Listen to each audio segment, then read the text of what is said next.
Berjumpa lagi dengan saya di channel Arnold Thorn.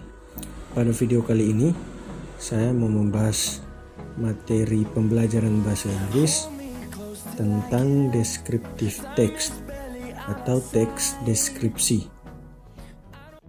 Berhubung pemerintah menetapkan social distancing, jadi guru dan siswa masih belum bisa bersekolah, sehingga saya membuat video ini untuk pembelajaran siswa agar tetap bisa belajar bahasa Inggris di rumah. Sebelum lanjut ke pembahasannya, buat teman-teman agar bisa like, komen, dan subscribe channel ini, sehingga saya bisa lebih bersemangat lagi membuat video-video pembelajaran berikutnya. Pada pembahasan yang pertama, kita harus mengetahui dulu apa yang dimaksudkan dengan descriptive text atau teks deskripsi ini. Descriptive text adalah teks yang menggambarkan sesuatu atau manusia secara terperinci. Di dalam bahasa Inggrisnya, descriptive text is a kind of a text that describes something or person in particular or details. Yang dimaksudkan di sini adalah misalnya kita mau menggambarkan atau menjelaskan tentang tempat. Bisa juga kita menggambarkan tentang sekolah atau rumah saya, atau misalkan tentang hewan. Ya, kita mendeskripsikan hewan itu secara detail. Misalnya hewan punya ekor, punya mata, terus jenis bulunya berwarna, kira-kira warna apa yang ditemukan di dalam teks tersebut. Berikutnya kita masuk kepada purpose of the descriptive text ini, atau maksud dan tujuan dari descriptive text. Tujuannya yaitu untuk menggambarkan seseorang atau benda secara spesifik kepada pembaca dalam ruang lingkup yang terperinci. Di dalam bahasa Inggrisnya, the purpose of descriptive text is to describe someone or something specifically to the readers in particular or details. Pada bagian object of writing atau objek penulisan, di sini objek yang mau kita gambarkan di dalam descriptive text tersebut, atau yang biasanya ada pada descriptive text. Biasanya yang digambarkan adalah yang pertama, people around us, artinya orang-orang di sekitar kita. Berikutnya, things around us, artinya benda di sekitar kita. Tourism places, city or country, artinya tempat-tempat wisata, kota ataupun negara. Company profile, profil perusahaan. Yang terakhir, biography of famous or successful person.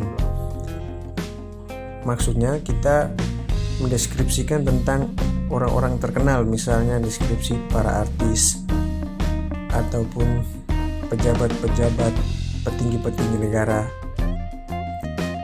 Berikutnya kita masuk ke generic structure of descriptive text atau struktur yang membangun sebuah teks deskripsi.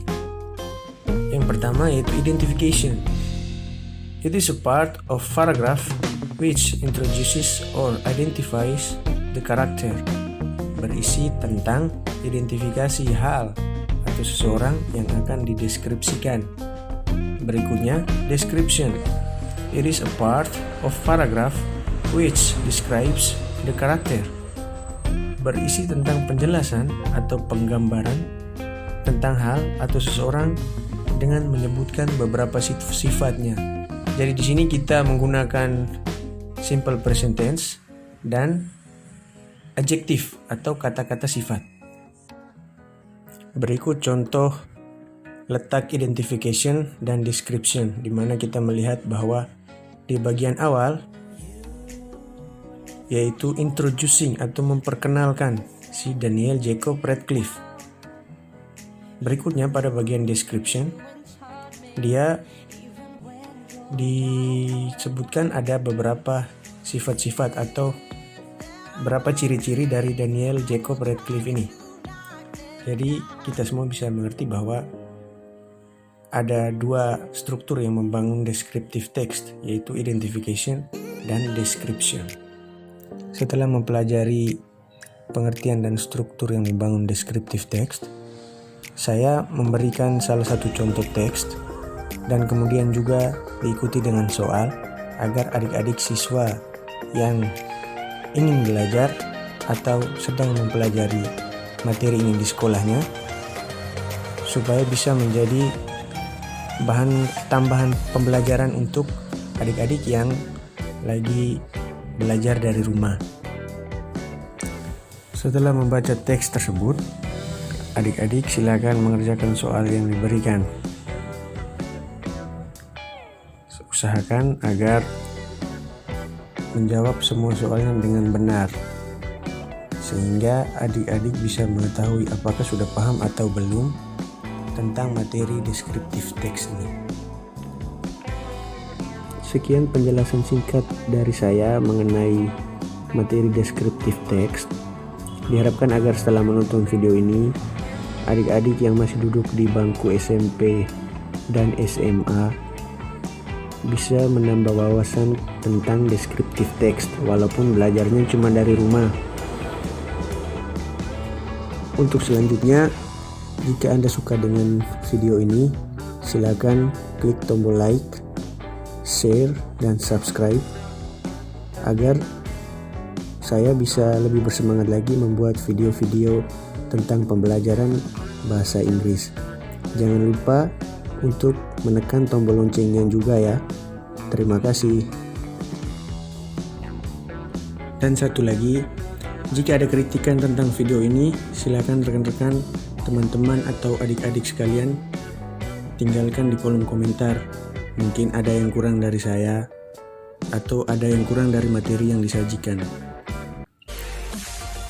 Dan kalau misalnya rekan-rekan suka dan mau request materi, silakan tinggalkan di kolom komentar juga.